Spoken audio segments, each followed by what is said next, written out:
Hello everyone, welcome back to today's video.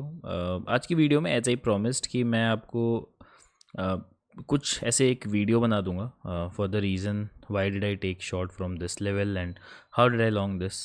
तो ठीक है, तो ये वीडियो उसी टॉपिक पे होने वाली है। तो without wasting much of our time, ऐसे ज़्यादा वीडियो बड़ी नहीं होगी। एक छोटी वीडियो में बस मैं एक्सप्लेन कर देता हूँ कि मेरे को क्यों लगा कि जब ये मूव आ रहा था तो मैं यहीं से शॉर्ट करूँ या फिर मैं यहीं से लॉन्ग करूँ। ठीक है, तो basically when we were at 87 K, जब हमने 87 के को रिक्लेम किया, ठीक है, यहाँ पे मैंने आपको एक अपडेट दिया था कि मुझे ऐसा लग रहा है कि कंसोलिडेट हो रहा है and we will be breaking out 87 K सून। और अगर 87 के कोई रिक्लेम कर लेता तो देयर आर हायर चांसेस कि वी विल बी टेस्टिंग 90 के। ठीक है, तो मार्केट ने ऐसे ही कुछ किया था यहाँ पर, though it was somehow linked to a tweet as well. तो बट ठीक है, ऐसा नहीं है कि लेवल्स काम नहीं करते। लेवल्स इसने रिक्लेम किया 87 के को एंड फिर इट हेड्स अप टू 90 के। इसने 90 के को बहुत आसानी से ब्रेक कर दिया एंड फिर ये it went up to till I mean 95,000। ठीक है, उसके बाद इसने एक रिजेक्शन लिया एंड ये यहीं पर कंसोलिडेट कर रहा था। अब यहाँ पर दो चीज़ें थी जो मैंने देखी। एक, छोटे टाइम फ्रेम में मैं पहले गया, लेट्स से 15 मिनट्स। अब अगर 15 मिनट्स में ये इसके ऊपर ही कंसोलिडेट करता रहता, लेट्स से ये कुछ ऐसा करता, ठीक है, जो ये यहाँ पर कर रहा था, इसने यहाँ पर इसको एक सपोर्ट बना के बाउंस भी दिया टिल अगेन 95,000। बट जब ये यहाँ पे आया तो ये जो एक कैंडल हुई, इसके बाद इसने इसको रेजिस्टेंस की तरह ट्रीट किया एंड ये उसके बाद इसको काफ़ी वीक रिएक्शन दिखाने लगा। ठीक है, तो जब ये एक वापस से रीटेस्ट हुआ तो मैंने एक चीज़ देखी कि यहाँ पर कितना स्ट्रॉन्ग रिएक्शन आएगा या वीक रिएक्शन आएगा, उसके बेसिस पे मेरे को ये ट्रेड लेना था।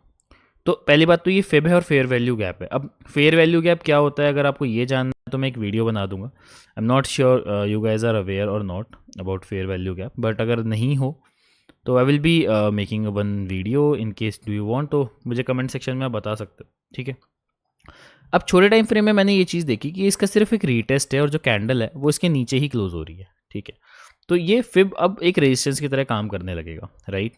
तो मैंने सोचा कि इसको दो पार्ट में शॉर्ट करते हैं। अब क्योंकि ये यहाँ पर वीक रिएक्शन शो कर रहा था और एफ एंड फिब को ये एज अ रेजिस्टेंस ट्रीट कर रहा था, तो फिर मैंने देखा कि यहाँ पर एक शॉर्ट बनता है।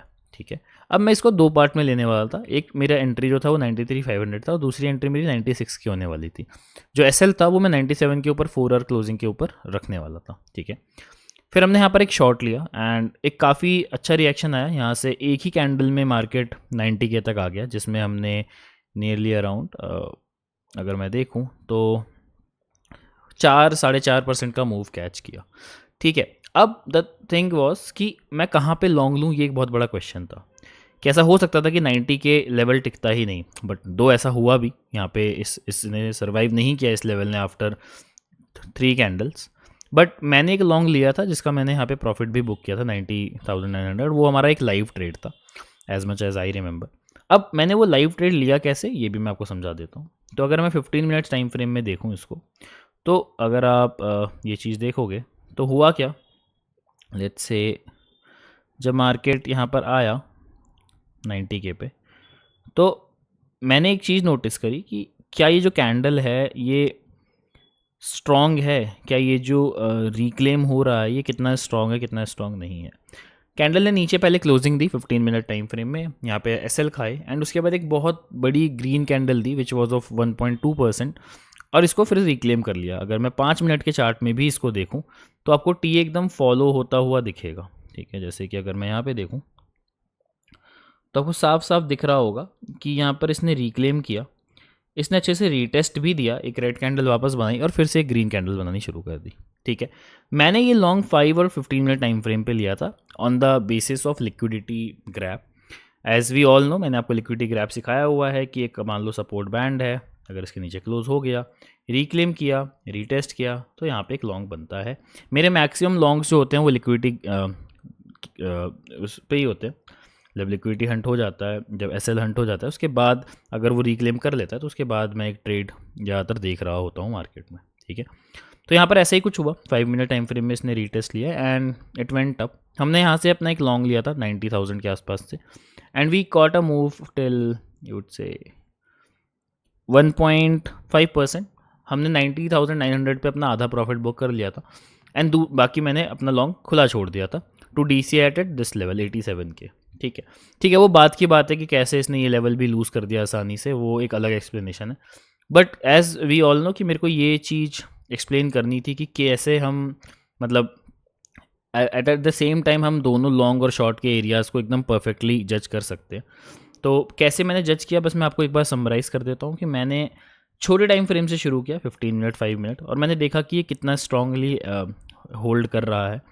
रीज़न वॉज कि वहाँ पे फिब और एफ दोनों था। एफ अगर आपको नहीं पता तो एफ की मैं एक वीडियो बना सकता हूँ। कोई बहुत बड़ी बात नहीं होती फेयर वैल्यू का आप सीखना, ठीक है।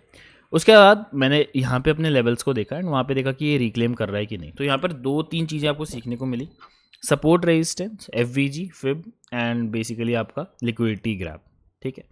तो ये 3 रीज़न थे जिसकी वजह से मैंने यहाँ से ही शॉर्ट और यहाँ से ही लॉन्ग किया था, ठीक है। अब बाकी मार्केट अपडेट अलग चीज़ है, वो उसकी एक अलग वीडियो बना दूंगा।